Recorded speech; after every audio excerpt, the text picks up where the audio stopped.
اب اس نے کہا کہ اس بچے کے متعلق معلوم کرو. کہا کہ یہ بچہ خاندان اہل بیت سے ہے. کہا کہ ٹھیک ہے، میں اپنی بیٹی کی سے شادی کرنا چاہتا ہوں. اب سارے کے سارے بنی عباس کہنے لگے کہ ایک بچے سے تم شہزادی کی شادی کر رہے ہو، تمہیں تعجب نہیں ہے؟ کہا نہیں، یہ بچہ نہیں ہے، یہ کائنات کا مالک ہے. وہ دشمن تھا لیکن اسے معرفت ہو گئی تھی، لیکن بہرحال قاتل امام تھا. اس لیے نہیں تھا کہ وہ امام سے ہمدردی رکھتا تھا، اس لیے چاہتا تھا کہ امامت اس کے تحت الشعاع آ جائے، وہ امامت کے اوپر ایک پہرے بٹھا دے. کہا کہ میں اپنی بیٹی کی شادی کرنا چاہتا ہوں. سارے کے سارے بنی عباس جمع ہوئے. کہا کہ نہیں، یہ شادی نہیں ہو سکتی کیونکہ یہ بچہ ہے. تو اس نے کہا کہ ٹھیک ہے، تم اپنے سب سے جو بڑے اس وقت قابل علماء ہیں ان کو جمع کر لو، اس بچے کا امتحان لے لو. اگر یہ امتحان میں کامیاب ہو جائے تو سمجھ لو یہ بچہ نہیں ہے، اگر ناکام ہو تو پھر بچہ ہے. کہا ٹھیک ہے.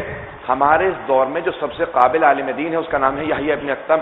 وہ سب سے قابل ہے، وہ سب سے بارز ہے، وہ اس وقت کا سب سے بڑا مفتی ہے، اس کو بلا لیا جائے. ایک مرتبہ امام سے کہا کہ آپ کے لیے تخت لگوا دیا جائے. امام نے کہا نہیں، میں تخت پہ بیٹھنا پسند نہیں کرتا کیونکہ ہمارے جد رسول خدا نے ممبر کو دیا ہے، میرے لیے ممبر لگوا دو. امام کے لیے ممبر لگوایا گیا. ایک 7-8 برس کا بچہ. اب سارے کا سارا مجمع دیکھنے لگا کہ بچے کا مناظرہ ہے. 7 برس کے بچے کا 70 برس کے یحییٰ ابن اکثم کے ساتھ مناظرہ ہے. سارا شہر امڑ کے آنے لگا، لوگ جمع ہونے لگ گئے. ایک مرتبہ یحییٰ ابن اکثم آیا.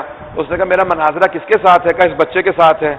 تو اس نے کہا اچھا برخوردار، پہلا سوال تم کرو گے، پہلا سوال میں کر لوں؟ امام نے کہا چاہے تو پہلا سوال کر لے، چاہے تو میں پہلا سوال کر لیتا ہوں. کہا اچھا، اتنا خود اعتمادی ہے اس بچے کو، اتنا کانفیڈنٹ ہے یہ بچہ کہ چاہے تو میں سوال کر لوں تو چاہے یہ سوال کر لے گا. اچھا پھر پہلا سوال میں کرتا ہوں. یحییٰ ابن اکثم نے سوچنا شروع کیا. اس نے کہا جو ہمارے فقہ میں سب سے مشکل باب ہے نا وہ حج کا باب ہے، اور حج میں جو سب سے مشکل ہیں وہ کفارات ہیں. 24 چیزیں جب انسان احرام باندھ لیتا ہے نا، حج کا 2 کپڑے باندھ لیتا ہے، تو 24 چیزیں 25 چیزیں حرام ہو جاتی ہیں. انہیں کہتے ہیں تروک. شکار کرنا حرام ہو جاتا ہے، آئینہ دیکھنا حرام ہو جاتا ہے، بہت سی چیزیں حرام ہو جاتی ہیں. تو اس نے کہا ٹھیک ہے بھائی، سب سے مشکل کام ہے. تو اس نے کہا ٹھیک ہے. کہا برخوردار یہ بتاؤ کہ اگر کوئی محرم ہو، اس نے احرام باندھا ہوا ہو اور وہ شکار کر لے تو بتاؤ اس شکار کا کفارہ کیا ہے؟ اب سارا مجمع بہت پریشان ہوا.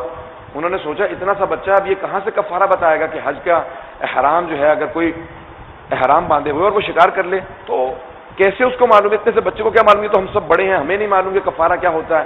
امام نے کہا تو اپنے پہلے سوال کو درست کر، تیرا سوال ناقص ہے.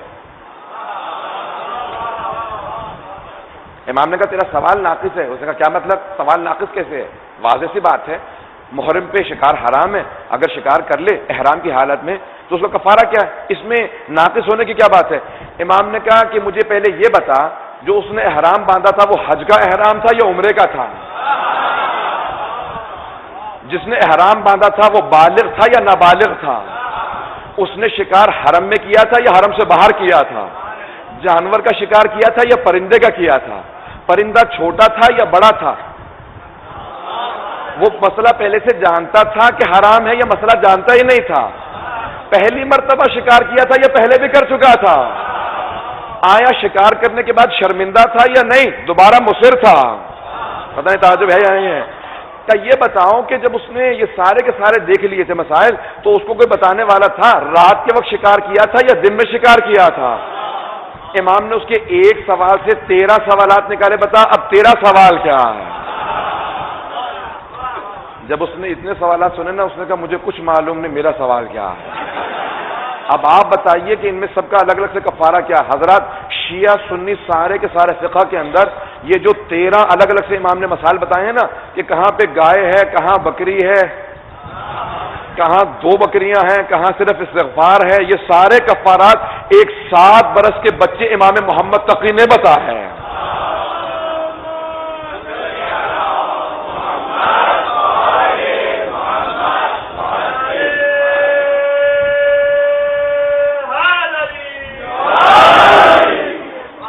آپ نے غور فرمایا؟ تو اب اس میں سارے کا سارا دربار کہنے لگا. کہا کہ واقعی یہ بچہ حجت خدا ہے، یہ تو عام بچہ ہی نہیں ہے. امام نے کہا نہیں، یہ تو صرف اس کا سوال ہوا، میرا سوال تو باقی ہے. تو کہا یحییٰ میرے سوال کی باری. اس نے کہا فرزند رسول، اگر مجھے جواب آیا تو دے دوں گا، نہیں تو پھر آپ ہی سے سیکھوں گا. تو امام نے کہا یہ بتا کہ ایک آدمی ہے جس نے فجر کے وقت کسی خاتون پہ نگاہ ڈالی تو نگاہ حرام تھی، ظہر پہ حلال ہو گئی، عصر پہ دوبارہ حرام ہو گئی، مغرب پہ پھر حلال ہوئی، عشاء پہ پھر حرام ہو گئی، تہجد کے وقت پھر حرام تھی، جب صبح ہوئی تو پھر حلال ہو گئی.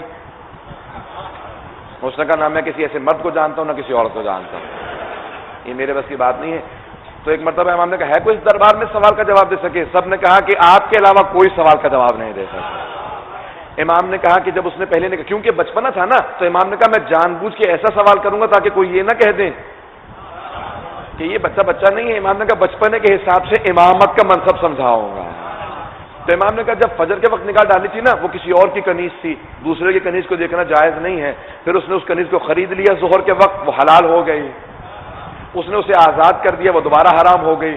اس سے نکاح کر لیا, حلال ہو گئی.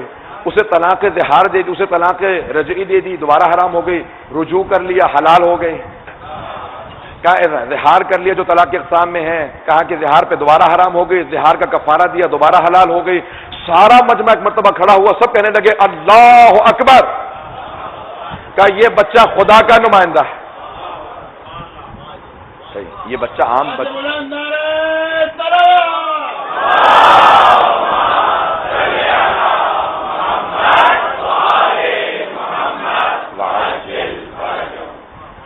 تو ایک مرتبہ فوراً مامون نے کہا کہ اب نکاح کے صیغے جاری کیے جائیں گے. کہا فرزند رسول آپ کا نکاح کون پڑھے؟ یحییٰ سب سے بڑا عالم ہے, وہ پڑھے, میں پڑھوں, کون پڑھے آپ کا نکاح کیونکہ آپ بچے ہیں؟ امام نے کہا کہ اگر میرے بابا ہوتے تو میرے بابا میرا نکاح پڑھتے, کیونکہ وہ معصوم تھے اور میں معصوم ہوں. اب کوئی میرا نکاح نہیں پڑھے گا, میں اپنا نکاح خود سے پڑھوں گا. آج تک جو شیعوں کے درمیان میں خطبہ نکاح پڑھا جاتا ہے وہ دوبارہ امام محمد تقی کا القاء کیا ہوا ہے.